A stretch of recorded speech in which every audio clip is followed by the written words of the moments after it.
Hey everybody, my name is Old School Nerd, and if you see that icon over there in the corner, then you know what's about to happen. Right here next to me, the lovely Eva DeVore, with that exasperated look on her face like she could give a crap about whatever you're talking about. It's all bull snot anyway. And of course, the lovely fall cosplay, teeth-splaining to you. That can mean only one thing. Our buddy Forgeling, yeah, he's meandering about something. Need a little bit more context? Well, here we go.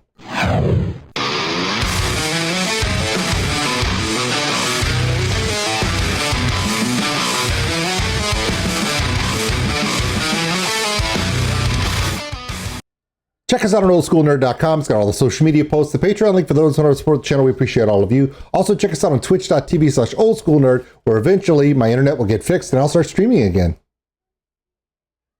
Anyway, no hard feelings. They're trying. I talked to him this morning. Speaking of this morning, if you're in Australia and you were at PAX, DeerStalker pictures went buck wild. And when I mean buck wild, I mean, I don't know if Eva wore her hoof shoes. It's possible.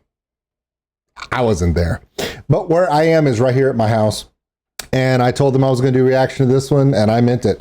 Now, One for All is a part of DeerStalker Pictures, and they do some of the best content for fantasy role-playing and tabletop gaming and different aspects of nerddom, which we all love, all around the world. Now, I do make inference about a lot of the classes they talk about, and a lot of the things they talk about have to do with Dungeons and Dragons. Well, this time, this one actually is 100% Dungeons and Dragons. It's actually sponsored by Dungeons and Dragons. So when I say it, it won't be that far off. Now, I don't know what's about to happen. All I know is it's probably gonna be Forgeling's thought. Now, when I say Forgeling, you're like, who the hell's that? Or when I say fall cosplay, you're like, who the hell's that? When I say Eva DeVore, you're like, yeah, I know who that is. Or if I say Kindle, these are their actual names or their social media handles of the amazing people that put this stuff together. So people think that Nixie, they don't realize that the woman who plays her, Falls Cosplay, is one of the most amazing cosplayers really anywhere. And those who think of Evandra as the amazing fighter who doesn't take crap from anyone, that is all true. However, she's also one of the most amazing dancers and entertainers in all of Australia. And Forgeling, well, you guys know him as our singing, bardic inspiration, lover of all, loved by all. But what you guys don't know is he's one of the best cosplay equipment and clothing designers and creators that you'll ever meet. Now, there's one person I left out on this one, and this is a special shout out to Kindle, who really went all out today to really bring forth the Swedish metal god that he is. He's not from Sweden, and he's not in a death metal band. But after this one, you'll start to wonder, is he? Let's go.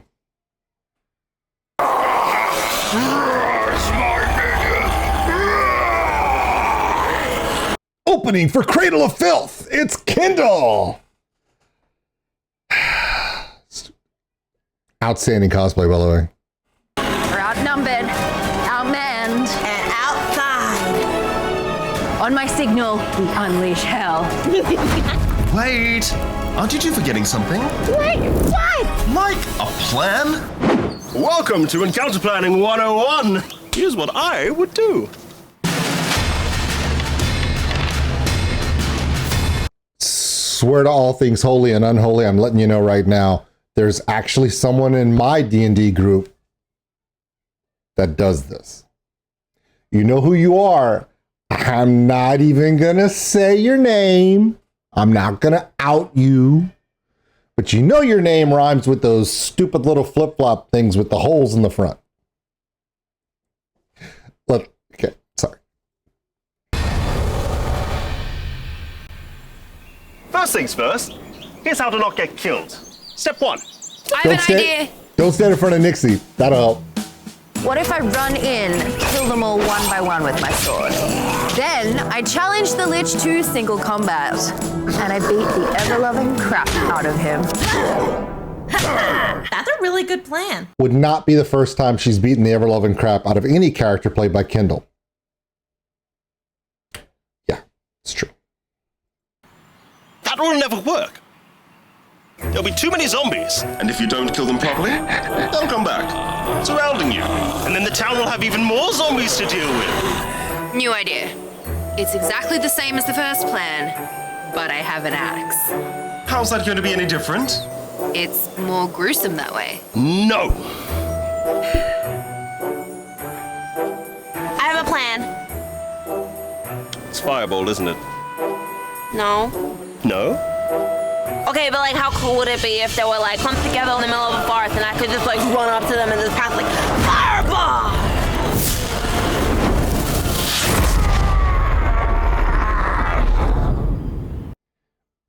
We joke, we laugh, and Fall Cosplay plays this role perfectly.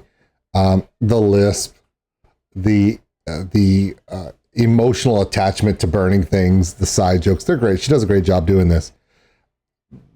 But when you watch this as a D&D player, you know someone. Oh yes, you know someone.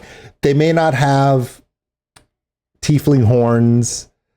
They may not have, pink skin, or maybe not as pink. Depends on how much time they spend in the sun. But you all know the person. They hit level 5 and they're like, everything's fireball. It's everything. And I'll be honest, there's been a few battles where we start off our battle with fireball. There's a whole area and they're like, well, what are you going to do? And they're like, well, we're going to start with fireball and go from there. And it has made the difference in a few battles. However, if your dungeon master is worth his or her or their salt, they will counteract that pretty quickly. And then reverting to fireball in everything you do will actually probably make things worse. Which is why infernals and devils and demons have a tendency to be and dragons have a tendency to be the most common used enemies by dungeon masters in Dungeons and Dragons these days, because using fireball to start a battle is so common. That's how dungeon masters kind of get around it. That's why you see them all the time. And you could blame Nixie. It's okay. You're allowed. It's still fun though. Remember that last time you cast Fireball near the forest? I bet the village people will be so grateful that you solved their zombie problem when they're watching their houses go up in flames. We've done one. Cast a fireball.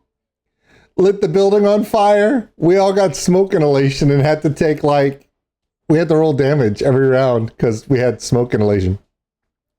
Because I'm telling you, dungeon masters will get you. They will come up with a way to, yeah.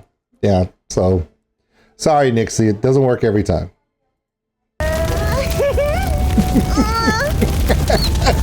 What do we say? If the trees are thin, let the flames begin, but if the trees are packed tight, not ignite. Anyway, what I think we should do... She's so dejected, aw. I have a suggestion, if I may. How about you all stop planning and just come and fight me already? Get out of here, you dumb lich! Yeah, Cyril, you don't even go here. I want to go here. Nobody likes you. That's a terrible club. The only way we're going to get through this... This is funny, but eerily truthful. So many times, Dungeon Master will go, okay, so you see and what do you do? And then the party sits there and discusses it for 45 minutes live on twitch.tv/OldSkuleNerd. And I just want to pull my hair out. A good dungeon master, he or she will actually use that against them. While you guys were just fiddle-fangling, figuring out what to do, the enemy has crept up behind you and they have a sneak attack. But it's true though. So many times, especially in beginner groups, they'll be like, okay, well, you're going to go do this and I need you to put your attack here. And we're all discussing this and the dungeon master just lets you do it. And the enemy's just going to sit there and not detect you. when actually while you're talking, it should be every minute of actual talk time you guys are doing. The Dungeon Master should be rolling his perception dice to see if the enemy spots you talking about what you're going to do. Uh-oh. See, all the Dungeon Masters that never thought of that see this video, I want to apologize to all the players in their games because y'all life just got a lot harder. I'm sorry, but it's true. It's true. This is if we work together. If we put our heads together, anything is possible. I knew they were going to do it. First thing we're going to do is we're going to come up here and we're going to sneak. We want sneaking nice and low, any big sneaking, and we're all going to die. Secondly, we're going to sing. Project your voices. I want to hear Mockingjay in the key of A minor. Ever twirling to success. Vandra's going to die. Nixie's gonna lie about her age. Balgrunuth casts his magic spells. Everyone's going to use a portal once in a while. Astral Sea, sailing away. Everybody spec into Rogue, and then we're going to pick up some milk, and we're going to pick up some eggs. It's my shopping list. Never mind. Surprise attacks only. We need advantage, so I want flanking. But come back 2 days later, and that's when we initiate Phase 2, Operation Thunderchunder. And that's the plan. Any questions? No? Good. Everybody, let's go!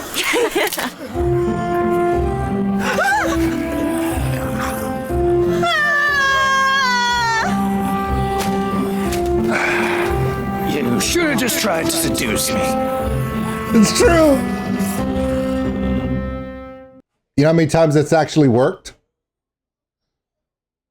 You know what? If you didn't get that last joke between the Lich and our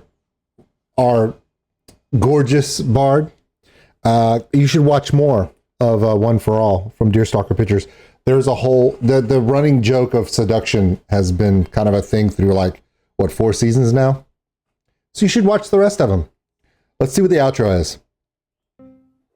The Dungeons & Dragons starter set, Dragons of Stormwreck Isle, is that your one. gateway to action-packed adventure in the cooperative storytelling game Dungeons & Dragons, where heroes battle monsters, find treasure, and undertake epic quests. This box contains the essential rules of the game, plus everything you need to play heroic characters caught up in an ancient war among dragons, as they explore the secrets of Stormwreck Isle. Find out more by clicking the link in the description below. I already own this one. I bought it right before we started our game on Twitch, and just read through the rules and stuff to understand, because I didn't know a whole lot about Dungeons and Dragons from that perspective as an adult. Played it when I was 12, but that's 30 years ago. One thing that I do want to say, if you are interested in playing Dungeons and Dragons, I'm going to tell you now is probably one of the best times ever to get into the tabletop gaming style. Before COVID, before the lockdowns, a lot of games are still being played in live action. Nowadays, with different platforms and different sites and tools that can be downloaded on computers, you can play remotely via Discord or via Zoom call and have everyone have an integrated tabletop. Now, I do know that Dungeons & Dragons officially, Wizards of the Coast and Dungeons & Dragons have gotten together, and they're coming up with some really big things coming up in the next few years. A lot of the different platforms are working together, and there's supposed to be something called D&D 1, where you'll be able to do everything in one spot. And you can literally, and I'm not joking. We have people like my dungeon masters from Iceland. I'm in South Louisiana. 2 of our players are in Oregon. 1 of our players is in Maryland. 1 of our players is in Canada. 1 of our players is in Milwaukee, Wisconsin.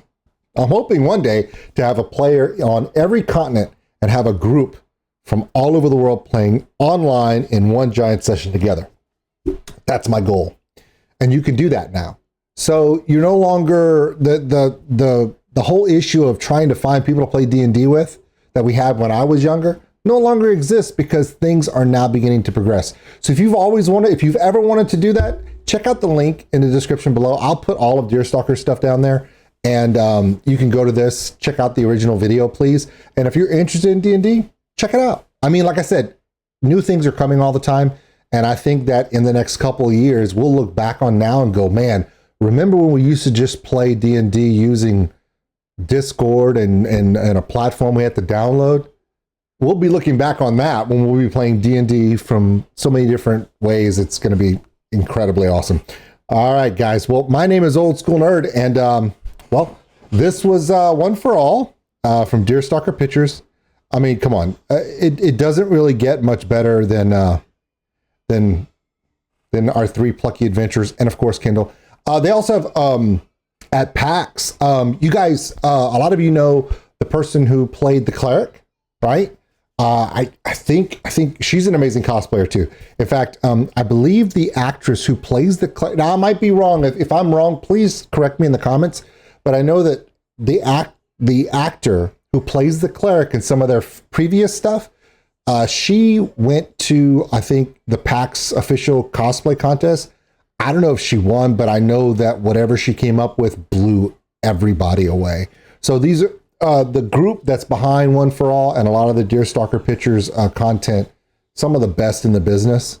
And don't let the fact that they're Australians fool you. Just because they come from a land down under doesn't mean they're on the bottom. They're on the top of everything they do. All right, everybody, my name is Old School Nerd. And with that, I tell all of you, love one another. Take care of each other. We're all stuck on this mud ball together. And on this mud ball, we're all kind of playing D&D. We'll see you later.